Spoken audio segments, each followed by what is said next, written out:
Hello, today we are going to discuss about the Glenmark Life Science Limited जून 23 के quarterly results की। Glenmark science limited एक ऐसी company है जो एक सप्लाई और मैन्युफैक्चर एंड सप्लाई करती है active pharmaceutical ingredients to its partners globally. तो अगर हम देखेंगे उसकी ओवरऑल रेवेन्यू की ईयर ऑन ईयर बेसिस में ओनली 2% इंक्रीज देखा गया है और मार्च 23 से जून 23 में -7% का रिडक्शन देखने को मिला है, जबकि जून 22 से जून 23 में there is a slight increase in the percentage around 5 to 6%। तो that is a good sign, year on year basis में परफॉर्मेंस अच्छा रहा है। अगर हम उसके बाद प्रॉफिट्स की बात करेंगे तो net profit after before exceptional item June 22 में था 30%, मार्च 23 में था 32% एंड जून 23 में भी वो 31% है। तो बेसिकली वो देखा जाएगा तो स्टेबल रेट पे चल रहा है, 30 to 31% की रेट पे। उसके बाद हम कॉस्ट एनालिसिस की बात करेंगे तो कॉस्टेस में अगर हम देखेंगे तो एम्प्लॉय कॉस्ट और अदर एक्सपेंसेस में 1% का बढ़ोतरी देखने को मिला है। सीओजीएस का कॉस्ट में देयर इज अ -2%। तो ओवरऑल देखेंगे तो सारे कॉस्ट एकदम स्टेबल फॉर्म में चल रहे हैं। उसी वजह से अगर एबिटा मार्जिन को भी देखेंगे तो वो भी स्टेबलाइज फॉर्म में है, दैट इज अराउंड 33.22% था मार्च 23 में, जो कि अभी है 33.3139%। It's a good sign. Revenue is increasing, profit are also increasing, EBITDA margin is maintained. And now we'll look upon the important ratios of the company.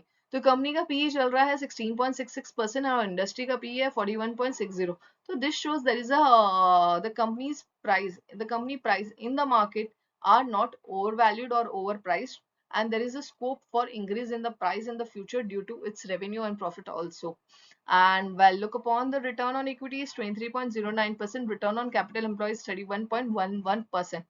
तो ओवरऑली देखेंगे तो इन्वेस्टर को भी अच्छा खासा मुनाफा उसके रिटर्न्स पे मिल रहा है 20 to 25% के एवरेज पे।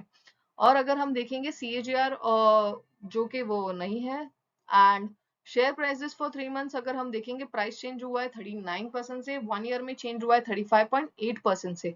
तो ये देखा जाएगा कि रिटेल इन्वेस्टर्स को उनके शेयर पे जो इंक्रीज रिटर्न्स मिले हैं वो 39 to 35% के बीच में रहा है। अब हम ओवरऑल एनालिसिस अगर देखें तो रेवेन्यू इंक्रीज हुआ है ईयर ऑन ईयर बेसिस पे जून 22 490 से 578 पे। It's a good sign. Quarterly basis में वो रिडक्शन देखने को मिला है लास्ट क्वार्टर से।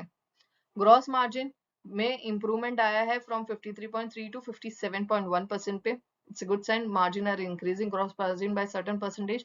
EBITDA has been increased from 30 to 33.4%. Net profit after taxes has been increased from 22.2% to 23.4%. So overall we can say the revenue is increasing, EBITDA margin are also increasing, net profit after taxes are also increasing. It's a good sign.